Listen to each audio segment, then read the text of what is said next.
اعوذ باللہ من الشیطان الرجیم بسم اللہ الرحمن الرحیم وما کان ربک مہلک القری، یہ وہ بات اب دوبارہ آ گئی جو سورہ بنی اسرائیل میں آئی تھی، وما کنا معذبین حتی نبعث رسولا، ہم اس عذاب نہیں بھیجتے رہے ہیں جب تک کہ رسول کی بعثت نہ کر دیں۔ رسول آئے، حق کا حق ہونا واضح کر دے، حق کو مبرہن کر دے، حجت قائم کر دے، پھر عذاب آتا تھا، اگر اس کے باوجود وہ قوم اپنے کفر پر اڑی رہتی تھی۔ وما کان ربک مہلک القری، اور نہیں ہے آپ کا پروردگار ایسا کہ وہ بستیوں کو غارت کر دے اور برباد کر دے، حتی یبعث فی امہا رسولا، یہاں اب اس لفظ کا اضافہ ہو گیا، جب تک کہ ان بستیوں کی مرکزی بستی میں کسی رسول کو نہ بھیج دے۔ اس لیے کہ ظاہر بات ہے کہ ایک ایک گاؤں، ایک ایک بستی، ایک ایک شہر میں تو ممکن نہیں ہے، ہر ملک جو ہے اس کا ایک دائرہ ہوتا ہے، اور اس دائرے کے اندر جو ہے ایک شہر جو بڑا مرکزی اہمیت کا حامل ہوتا ہے، تو اس امہا جو اس کا مرکزی شہر ہو، اس کے اندر جب تک ہم رسول کو نہ بھیج دیں۔ اور رسول کیا کرتا تھا؟ یتلو علیہم آیاتنا، جو تلاوت کرتا تھا، سناتا تھا انہیں ہماری آیات۔ وما کنا مہلک القری الا واہلھا ظالمون، اور ہرگز ہم نہیں تھے ان بستیوں کو ہلاک کرنے والے مگر اس بنا پر کہ اس کے رہنے والے، اس میں جو آباد تھے وہ ظالم تھے، گناہ گار تھے، مشرک تھے اور کافر تھے۔ وما اوتیتم من شیء فمتاع الحیات الدنیا، تو جو بھی کچھ تمہیں دیا گیا ہے، جو بھی ساز و سامان تمہیں ملا ہے، جو بھی کچھ ملا ہے، وہ اس دنیا کی زندگی کا سامان ہے، برتنے کی چیزیں ہیں، وزینتھا، اور اس کی زینت ہے۔ یہ دنیا کی زندگی بھی عارضی ہے اور یہ سامان بھی عارضی ہے۔ وما عند اللہ خیر وابقیٰ، اور جان لو کہ جو اللہ کے پاس ہے وہ یقیناً بہت بہتر ہے اور باقی رہنے والا ہے، اس کو دوام ہے۔ افلا تعقلون، تو کیا تم عقل سے کام نہیں لیتے؟ افمن وعدناہ وعدا حسنا فہو لاقیہ، کیا بھلا وہ شخص جس سے کہ ہم نے اچھا وعدہ کیا ہے، جس سے کہ اس کی ملاقات ہوگی، اس کو اپنا وہ وعدہ مل جائے گا، اللہ نے جن جن چیزوں کا وعدہ کیا ہے اللہ تعالیٰ اس کو وہ چیزیں دے گا اور پہنچا دے گا۔ کمم متعناہ متاع الحیات الدنیا، کیا وہ اس جیسا ہو جائے گا جس سے ہم نے دنیا کی زندگی کا ساز و سامان دے دیا؟ ثم ہوا یوم القیامت من المحضرین، پھر وہ قیامت کے دن گرفتار ہو کر آ جائے۔ تو ایک وہ آدمی ہے کہ جو اللہ تعالیٰ کی رحمت کے سائے میں ہوں گے قیامت میں اور آخرت میں، اور ایک یہ ہے کہ دنیا میں تو کچھ مزے کر لیے ہیں، گل چھرے اڑا لیے ہیں، عیش کر لیے ہیں، کوئی وہ چلت پھرت ان کی ہو گئی ہے، ان کی شہرتیں بھی ہو گئیں، اور ان کے پاس کچھ عارضی طور پر کچھ اختیارات بھی آ گئے، لیکن پھر قیامت کے دن جو ہے وہ گرفتار ہو کر لائے جائیں گے، بیڑیاں پہنائے ہوئے۔ وَيَوْمَ يُنَادِيهِمْ فَيَقُولُ أَيْنَ شُرَكَائِيَ الَّذِينَ كُنتُمْ تَزْعُمُونَ، اور جس دن کہ اللہ انہیں پکارے گا اور کہے گا کہ کہاں ہیں میرے وہ شرکاء جن کا کہ تمہیں زوم ہو گیا تھا، تمہیں گمان ہو گیا تھا، جن کے بارے میں تم سمجھتے تھے کہ وہ میرے شریک ہیں۔ قال الذین حق علیہم القول، تو وہ لوگ کہ جن کے جو عذاب کے قول کے مستحق ہو چکے، عذاب کے فیصلے کے مستحق ہو چکے، وہ کہیں گے ربنا ہؤلاء الذین اغوینا، کہیں گے یہ ہیں وہ لوگ جنہوں نے ہم کو بہکایا تھا۔ اب یہ ہو سکتے ہیں کہ وہ شیاطین جن بھی ہوں اور شیاطین انس بھی ہوں، طاغوت بھی ہوں، یہاں کے لیڈر بھی ہوں، غلط راستوں کی طرف لے کے جانے والے لوگ، ان سب کو کہیں گے ان لوگوں نے ہمیں بہکایا اور ہمیں غلط راستے پر ڈالا۔ اغویناہم کما غوینا، پھر وہ کہیں گے ہم نے انہیں گمراہ کیا جیسے ہم خود گمراہ تھے، یعنی ہم خود ہدایت پر ہوتے تو انہیں ہدایت دیتے۔ تبرأنا الیک، ہم اے اللہ تیری جناب میں تبرہ کر رہے ہیں ان سے، ہم برات ہیں، ما کانوا ایانا یعبدون، یہ ہمیں نہیں پوجتے تھے، یہ کچھ جو بھی کہہ رہے ہیں ہمیں کچھ معلوم بھی نہیں تھا کہ یہ اس طریقے سے، البتہ یہ کہ ان میں سے وہ بھی ہوں گے جو کہیں گے کہ ہم خود گمراہی میں تھے اس لیے ہم نے گمراہ کیا۔ تو یہ گویا کہ گڈمڈ ہے، شیاطین جن بھی ہوں گے جن کی طرف اشارہ کر کے کچھ لوگ انہوں نے ہمیں برباد کیا، ان کا جواب تو یہ ہوگا کہ اگر ہم ہدایت پر ہوتے تو تمہیں ہدایت دیتے۔ لیکن کچھ وہ بھی ہوں گے جو اللہ کے نیک بندے تھے اور جنہیں معبود بنا لیا گیا، جنہیں پوجا جا رہا ہے، وہ کہیں گے تبرأنا الیک، اے اللہ ہم اعلان برات کرتے ہیں تیری جناب میں، ما کانوا ایانا یعبدون، یہ ہرگز ہماری بندگی کرنے والے نہیں تھے۔ وقیل ادعوا شرکاءکم فدعوہم، پھر کہا جائے گا ان سے پکارو اپنے شریکوں کو، پھر وہ پکاریں گے، فلم یستجیبوا لہم، تو وہ ان کو جواب نہیں دیں گے، ان کی طرف سے کوئی ان کو جواب نہیں ملے گا۔ ورأوا العذاب،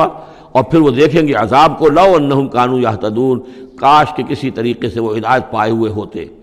وَيَوْمَ يُنَادِيهِمْ فَيَقُولُ مَاذَا أَجَبْتُمُ الْمُرْسَلِينَ، اور جب کہ اللہ انہیں پکارے گا اور پوچھے گا تم نے ہمارے رسولوں کو کیا جواب دیا تھا۔ مَاذَا أَجَبْتُمُ الْمُرْسَلِينَ فَعِّيَتْ عَلَيْهِمُ الْأَنْبَاءُ، پھر ان پر اندھے ہو جائیں گے، اس وقت باتیں اب نہیں کر سکیں گے، کوئی بات نہیں کہہ سکیں گے۔ يَوْمَئِذٍ فَهُمْ لَا يَتَسَاءَلُونَ، اور پھر وہ آپس میں پوچھیں گے بھی نہیں، حق واضح ہو جائے گا، جواب کیا دیں گے؟ رسولوں کی بات نہیں مانی تھی، رسولوں کا استہزاء کیا تھا، تمسخر کیا تھا، تو اب اس کا جواب کیا دیں؟ فَأَمَّا مَن تَابَ وَآمَنَ وَعَمِلَ صَالِحًا، تو جو ایمان لایا اور جس نے توبہ کی اپنے شرک سے اور کفر سے، من تاب و آمن، اور جو ایمان لایا، وعمل صالحا، اور جس نے نیک اعمال کیے، فعسیٰ ان یکون من المفلحین، تو اس کی امید ہے کہ وہ فلاح پانے والوں میں سے ہوگا۔ وربک یخلق ما یشاء ویختار، اور آپ کا پروردگار جو چاہتا ہے پیدا کرتا ہے، اور جس چیز کو چاہتا ہے اختیار کر لیتا ہے۔ مخلوق ساری اسی کی ہے، اس مخلوق میں سے جس کو چاہا اس نے چن لیا اور رسول بنا لیا۔ اللہ یصطفی من الملائکۃ رسلا ومن الناس، اللہ چن لیتا ہے فرشتوں میں سے بھی اپنے پیغامبر اور ایلچی، اور انسانوں میں سے بھی۔ ان اللہ اصطفیٰ آدم و نوحا وآل ابراہیم وآل عمران علی العالمین، وہ جس کو چاہتا ہے قبول کرتا ہے، اختیار کر لیتا ہے۔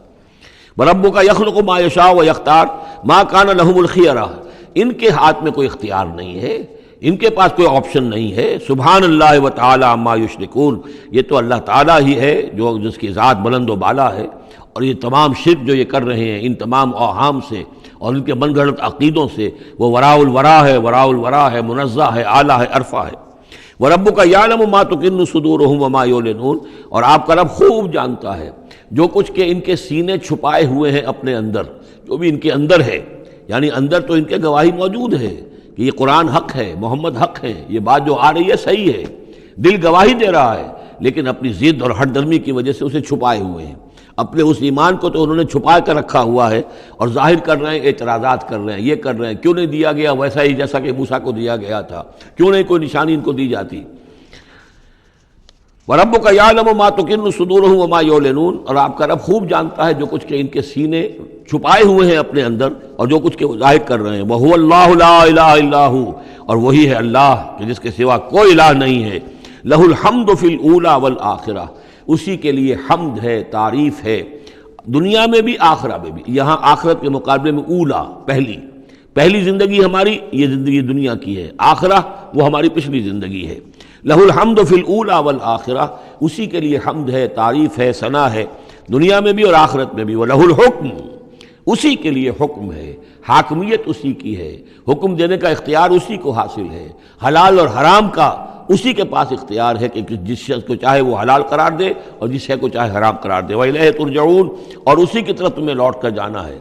قُلْ أَرَأَيْتُمْ إِنْ جَعَلَ اللَّهُ عَلَيْكُمُ اللَّيْلَ سَرْمَدًا، کہیے ان سے کہ ذرا سوچا تم نے کبھی اگر اللہ تعالیٰ تم پر رات کر دے ہمیشہ کے لیے، رات ہی رات رہے، الی یوم القیامہ، قیامت کے دن تک، من الہ غیر اللہ یاتیکم بضیاء، کون ہے وہ الہ، کون سا معبود ہے اللہ کے سوا جو تمہارے لیے روشنی لے آئے گا، کہاں سے لے آئے گا؟ افلا تسمعون، تو کیا تم سنتے نہیں ہو؟ قل ارأیتم ان جعل اللہ علیکم النہار سرمدا، کیا تم نے کبھی غور کیا اگر اللہ تعالیٰ تم پر دن کو ہی ہمیشہ ہمیشہ کے لیے دن ہی کو قائم کر دے، پوری قیامت کے دن تک دن ہی رہے، رات نہ آئے، من الہ غیر اللہ یاتیکم بلیل تسکنون فیہ، کون سا وہ الہ ہے اللہ کے سوا کہ جو تمہارے لیے رات لے آئے گا جس میں کہ تم سکون حاصل کر سکو؟ یہ دن جو ہے اگر مسلسل ہو تو واقعہ ہے کہ زندہ رہنا ممکن نہ رہے۔ افلا تبصرون، تو کیا تم دیکھتے نہیں ہو؟ وَمِن رَحْمَتِهِ جَعَلَ لَكُمُ اللَّيْلَ وَالنَّهَارَ، یہ اس کی رحمت میں سے ہے، اس کی رحمت کے آثار میں سے ہے، اس کی رحمت کے مظاہر میں سے ہے کہ اس نے تمہارے لیے رات اور دن کو بنا دیا ہے، لِتَسْكُنُوا فِيهِ، تاکہ رات میں تو تم سکون حاصل کرو، وَلِتَبْتَغُوا مِن فَضْلِهِ، اور دن میں تم اس کا فضل تلاش کرو، وَلَعَلَّكُمْ تَشْكُرُونَ، اور تاکہ تم شکر کرو۔ وَيَوْمَ يُنَادِيهِمْ فَيَقُولُ أَيْنَ شُرَكَائِيَ الَّذِينَ كُنتُمْ تَزْعُمُونَ، اور پھر دوبارہ کہا جس دن کہ وہ انہیں پکارے گا اور کہے گا کہ کہاں ہیں میرے وہ شریک جن کو کہ تم سمجھتے تھے کہ یہ میرے شریک ہیں۔ وَنَزَعْنَا مِن كُلِّ أُمَّةٍ شَهِيدًا، اور ہم ہر امت میں سے ایک گواہ کو نکال کر کھڑا کریں گے۔ وہی مضمون جو کئی دفعہ آ چکا ہے، سورہ نحل میں آیا 2 دفعہ، سورہ نساء میں سب سے زیادہ شاندار الفاظ میں وَكَيْفَ إِذَا جِئْنَا مِن كُلِّ أُمَّةٍ بِشَهِيدٍ وَجِئْنَا بِكَ عَلَىٰ هَٰؤُلَاءِ شَهِيدًا، ہر امت میں جو بھی رسول آیا تھا اس کو پہلے کھڑا کریں گے نکال کر، چونکہ وہ پروزیکیوشن وٹنس ہوگا، وہ ہوگا جو پروزیکیوٹ کرے گا اللہ کی عدالت میں، پہلے یہ وہ ٹیسٹیفائی کرے گا، اللہ تیری ہدایت جو آئی تھی میں نے پہنچا دی تھی۔ فَنَزَعْنَا مِن كُلِّ أُمَّةٍ شَهِيدًا فَقُلْنَا هَاتُوا بُرْهَانَكُمْ فَعَلِمُوا أَنَّ الْحَقَّ لِلَّهِ وَضَلَّ عَنْهُم مَّا كَانُوا يَفْتَرُونَ، اس وقت کہا جائے گا اب لاؤ تمہاری دلیل کیا ہے، تمہارا عذر کیا ہے، تمہارا کیس کیا ہے؟ رسول نے تو بتایا کہ انہوں نے پہنچا دیا تھا، پھر اب تم بتاؤ تمہارا ماجرا کیا ہے؟ وَمَا خَطْبُكُمْ، اب تمہارا معاملہ کیا ہے؟ فَعَلِمُوا أَنَّ الْحَقَّ لِلَّهِ، وہ جان لیں گے کہ حق تو اب اللہ ہی کی طرف ہے، یعنی فیصلہ جو ہے اللہ ہی کے ہاتھ میں ہے اور وہی حق ہے۔ گویا کہ ہمارے اوپر ہم مستحق ہو چکے ہیں اللہ کے عذاب کے، ہم پر اللہ کی طرف سے گویا کہ اتمام ہو چکا ہے۔ وَضَلَّ عَنْهُمْ مَا كَانُوا يَفْتَرُونَ، اور گم ہو جائے گا ان سے وہ جو افتراء انہوں نے کیا تھا، جو انہوں نے گھڑ لیے تھے خیالات، جن کو سمجھتے تھے کہ یہ ہمارے معبود جو ہیں اللہ تعالیٰ کے ہاں ہمیں بچا لیں گے، وہ سب کے سب گم ہو جائیں گے۔ جب آنکھ کھلی گل کی تو موسم تھا خزاں کا، سب کے سب جو ہیں وہ ان کے ہاتھوں کے طوطے اڑ جائیں گے۔ صدق اللہ العظیم۔